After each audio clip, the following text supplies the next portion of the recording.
निर्गमन की किताब पर एक नज़र। मूसा ने निर्गमन की किताब सीने वीराने में ईसा पूर्व 1512 में लिखी, इसराइलियों के मिस्र छोड़ने के 1 साल बाद।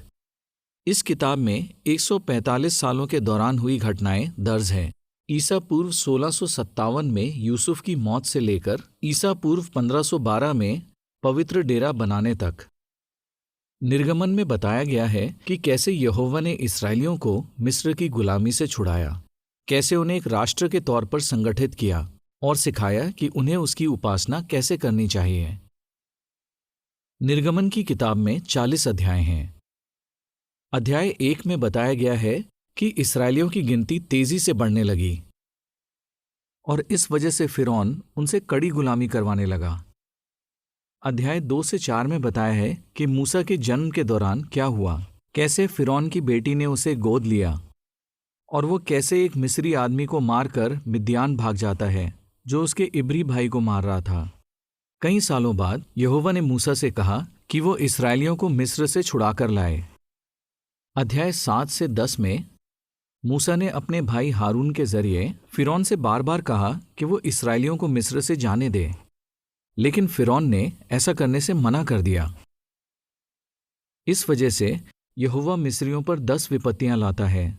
इनमें से 3 थी नील नदी का खून में बदलना, हर जगह मेंढकों का फैलना और मिस्र के सारे इंसानों और जानवरों के शरीर पर फोड़े निकलना। अध्याय 12 में परमेश्वर ने उन्हें फसह के त्योहार के बारे में बताया। इसके बाद वो उन पर 10वीं और आखिरी विपत्ति लाया। इसमें मिस्रियों के सभी पहलौटे मर गए। जब फिरौन ने देखा कि उसका बेटा भी मर गया है, तब मजबूरन उसने इसराइलियों को मिस्र से जाने के लिए कहा। अध्याय 13 में बताया गया है कि यहोवा दिन के वक्त बादल के खंबे से उन्हें रास्ता दिखाता और रात के वक्त उन्हें आग के खंबे से उजाला देता था। इस तरह उसने अपने लोगों को आज़ादी दिलाई। अध्याय 14 और 15 में बताया है कि फिरौन उन इसराइलियों का पीछा करता है, लेकिन यहोवा उसको और उसकी पूरी सेना को लाल सागर में डुबो देता है। फिर मूसा और इसराइलियों ने जीत की खुशी में यहोवा के लिए एक गीत गाया। क्या आप जानते हैं, यहोवा ने मूसा के जरिए फिरौन से कहा, मैंने तुझे इसलिए जिंदा रहने दिया है ताकि तुझे अपनी शक्ति दिखा सकूं और पूरी धरती पर अपने नाम का ऐलान करा सकूं। और ऐसा ही हुआ, लोग परमेश्वर का नाम जानने लगे। यहाँ तक कि 40 साल बाद भी कनान के लोगों और यरीहो में रहने वाली राहब ने भी लाल सागर में हुई घटनाओं का जिक्र किया। इससे भी बढ़कर फिरौन की मौत उन लोगों के लिए एक चेतावनी है जो यहोवा के खिलाफ जाते हैं, और उसमें शैतान भी शामिल है। अध्याय 16 में बताया है कि परमेश्वर ने इसराइलियों को खाने के लिए मन्ना दिया और जब तक वो वीराने में थे उन्होंने वही खाया। अध्याय 19 में बताया है कि मूसा सीनै पहाड़ पर जाता है और यहोवा उससे वादा करता है कि अगर इसराइली उसकी आज्ञाओं को सख्ती से मानेंगे तो वो यहोवा के लिए याजकों से बना राज्य और एक पवित्र राष्ट्र बन जाएंगे। अध्याय 20 बताता है कि जब परमेश्वर ने उन्हें 10 आज्ञाएं दी तो उस दौरान वहां तेज गर्जन हुआ, बिजली चमकी और नरसिंगे की आवाज आई और सीने पहाड़ से धुआं उठा और ये सब लोगों ने देखा। अध्याय 24 में मूसा ने लोगों को करार की किताब पढ़कर सुनाई और उन्होंने कहा, यहोवा ने जो जो कहा है वो सब हम करेंगे और उसकी हर आज्ञा मानेंगे। अध्याय 25 से 40 में खासकर याजक पद के बारे में, पवित्र डेरा बनाने के बारे में, करार का संदूक, दीवट और दूसरी पवित्र चीजों के बारे में बताया गया है। अध्याय 28 और 29 में याजकों की पोशाक और याजक पद सौंपने के बारे में बताया गया है।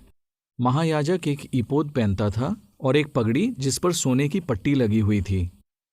उस पट्टी पर ये शब्द खुदे हुए थे कि यहोवा पवित्र है।